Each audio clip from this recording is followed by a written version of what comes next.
28 days, 28 weeks, and now we are at 28 years later. Let's talk about it.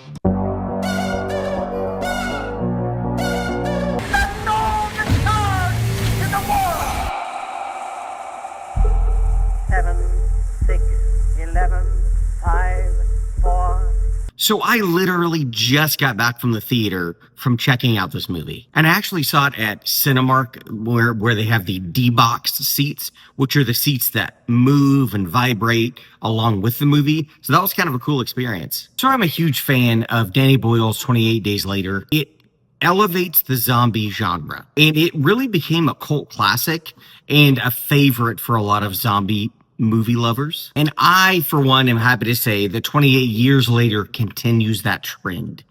This is not only just a great zombie film, but it elevates it by making you care about the characters.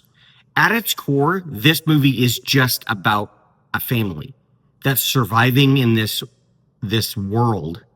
And really, it's about this son who is learning to become an adult, become a man, and how really you deal with death and what that looks like. So this really did a great job at just fleshing out characters. There's also this underlying issue with his mother that's intriguing you. Like, what's going on here? What's wrong with her? What's happening? But don't worry, this film also has tons of zombie carnage. There is just crazy amounts of brutality and zombies ripping people apart and all that stuff, if that's what you're looking for. Something I really loved when this movie started is it did a great job of intercutting these like scenes of like medieval times. And basically it was showing how in this post-apocalyptic world, how we have kind of, they had reverted to like medieval era fighting techniques and training young people at a young age to become kind of warriors using bow and arrow and tools because, you know, they don't have any bullets left. And so it did a great job at illustrating this kind of mode they've switched into. When the film starts out, it really is a father and son journey to start out with.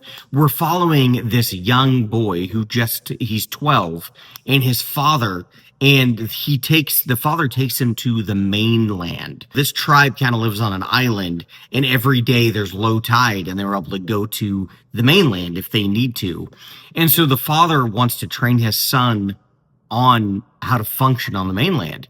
That's really what the first half of the movie focuses on, and then it switches modes into a different story, but still maintaining the family-centric core and this son that is growing up in this world. There were some surprisingly funny moments in the film too, and it kind of references back to like the world, like how it used to be, or the part of the earth that's not infected, like what they're kind of like still doing in life. And I just thought it was such an interesting perspective and viewpoint to bring into this world. Now, I have heard online already, some people are finding the switch around the middle section of the film like a little jarring, like they feel like it kind of is clunky or tonally confused. I am excited to watch it a second time because I will say the ending definitely was a little bit of a tonal shift. And I don't know quite how I feel about it right now. I get what they're doing, and they're setting up 2 more films in this 28 years trilogy, but it was pretty jarring. This is the best looking 28 days, years, weeks film in this whole franchise. It is so beautifully shot, the cinematography, the shot selection, and it's really cool. Danny Boyle ended up using this like iPhone rig of like 20 iPhones set up, and to kind of get this chaotic feel. They do a great job at maintaining the 28 days feel, very raw footage, a lot of handheld shots that make it just the whole film feel very gritty and dirty and just, you know, zombified, really. While there is grit and it is grainy and it's very, you know, chaotic, there's also beautiful shots that are just so gorgeous to look at. I would definitely recommend seeing this on the big screen. That is like the best way to see this. They also introduced some interesting new lore that's in this universe, like types of zombies that there are, some things that they can do that we weren't aware of yet, and that I thought was really well done. There was also this unexpected emotional core to the film. Danny Boyle and Alex Garland worked on the first film, 28 Days Later, together. Alex Garland wrote the film. He also wrote this new film, 28 Years Later, and you can feel it. They have this uncanny ability when they're working together to create a world that's massive, but also very intimate. And you're following really just a couple characters, and it feels so engaging. A standout character for me was Ralph Fiennes, which he just always does a great job. I just love anything he does. He's just such a magnetic actor, and he does a great job in this movie as well. We've also got to talk about the music in this film. Man, it is just so good.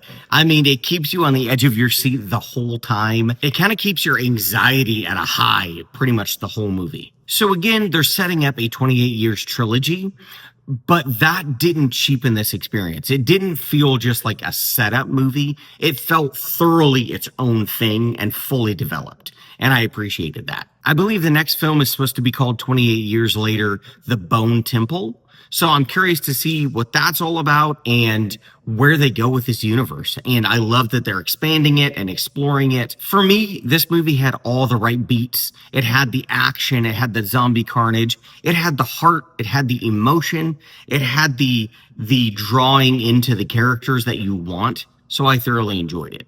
28 Years Later grabs you from the get-go and does not let go. Overall, guys, if you enjoy the 28 Days, 28 Weeks Later universe, then you're going to enjoy this film as well. Despite the tonal shift towards the end that didn't quite sit right with me, I still highly recommend this film. So what did you guys think of 28 Years Later? Have you seen it? Are you going to go see it? Thank you guys so much for watching. Please like and subscribe. I would really appreciate that. And the summer movie season has officially kicked off, so we're going to be keeping the reviews going. And I hope you guys have a great rest of your weekend, and we'll see you next time.